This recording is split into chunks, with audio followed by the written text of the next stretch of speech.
Horses class number right 5. And right here, spelled Does, D-O-E-S.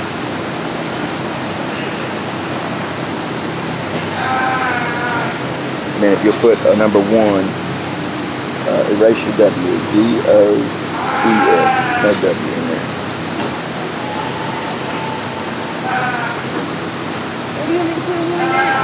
So it should be Does 1. It's on the end of Does, just put a 1. Alright, so thank you very much.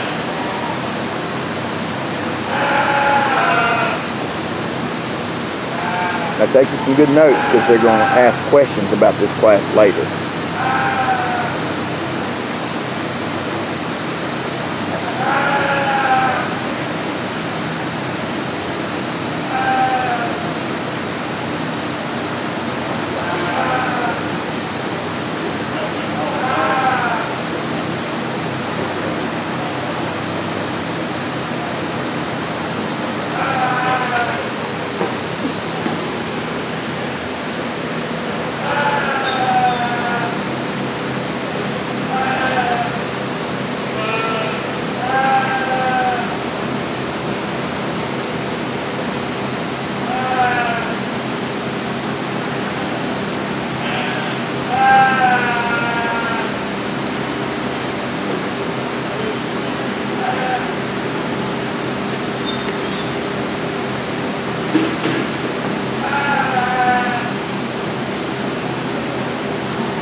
Sorry. To top the sheep goats will be Mr. Chris Mackey. Chris is a native of Western North Carolina. He's Come on, judge Bubba. at the University of Tennessee. Spent Give us the last credit, couple of years Madison. here at NC State helping coach their junior team, getting that program started again. And he's finishing up his master's this week. He'll have his defense in a couple of weeks and he'll be master's Chris Mackey. He's going to Tennessee to work in Richard W. Job still at the engineering transfer work. So Chris will talk to sheep and goats and tell you how old he's been. I didn't actually get to listen to any sheep reasons, but I did get to listen to junior market hogs, and I want to say that overall I was pretty impressed with everybody. I did have a pretty 3 standouts that I'd like to mention. I'll talk to goats first.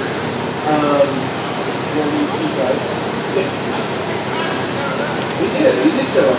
So I'll talk the goats first, and I'll go to the goat questions as well. We'll start with the first class of does.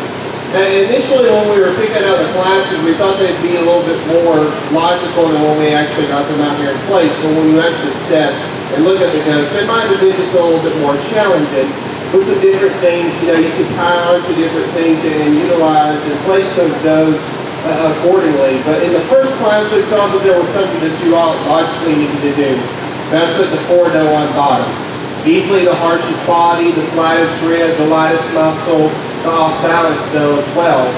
You know, you like her for her correctness underneath. She's long, she's tall in those features. But of the class, we just kind of felt that she fell out in those regards. On the other hand, and I don't think there was anybody but one person that 50 the goat classes. And the most common missed question was question number 4, who was the most complete and most attractive doe. I don't know what all of you put, but we ended up saying that 2 was the most complete and most attractive doe in the class, and we felt that she went in pretty logically on the other side.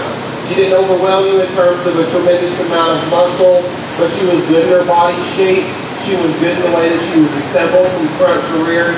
And, you know, we thought that she got around the ring very fluid and very easy. She did want to lock in just a little bit and be a little bit more funky off of those rear two. But just in terms of a complete total package, we felt that she was the one that you needed to tie into and go ahead and start the class. Probably the most discussion that we had as a pair, as a committee, was what do you do with the 1 and the 3 doe? 1 who's real broody, she's tall, she's long, she's elegant looking, she's really square at her base as well, but she kind of tapers out to her hip as well. And you know, sometimes she can give you a really good look, and other times she might want to keep that head down and maybe make her look just a little bit more confronted than what she actually really is when she picks her head up and gives you a nice, really cool look. On the other hand, we've got the real moderate, short, stout body that's super wide-chested. She comes at you with a lot of width and base. She's really big-footed. Probably one of the most expressive and muscle goats in the class as well. But she's kind of getting into some freshness problems. She's the one that was carrying a little bit more condition throughout. She's wanting to get a little bit more chubby up there about her throat and down into her chest floor as well. But 2 different types of goats that you could do a lot of different things with. We ended up going 1 over 3. We thought that 1 more similarly matched that 2 doe, just in her overall appearance and look and presence. Again, we placed the first doe class 2, 1, 3, 4. We cut it 3, 2, and 2. Cape doe, that was number 1. It was the widest chested, the boldest rib, particularly through her forehead, that was 3. The off-balance light muscle doe, that was 4. The most complete, most attractive doe, that was 2. Between 1 and 4 is more productive in a rib shape, we thought that was 1. Between 1 and 3 is fresher condition, obviously 1. It was the short body, short coupled doe with a spot on her shoulder, that was doe number 3. Between those 2 and 1 is the squarest, the straightest on all 4 corners, we thought that was 2. Number 1 wanted to hawk in just a little bit. Question 9, who was the flattest and harshest body? That was 4. And question 10, between those 1 and 4, who's more correct in her front end assembly? That was number 1. All right, for those 2.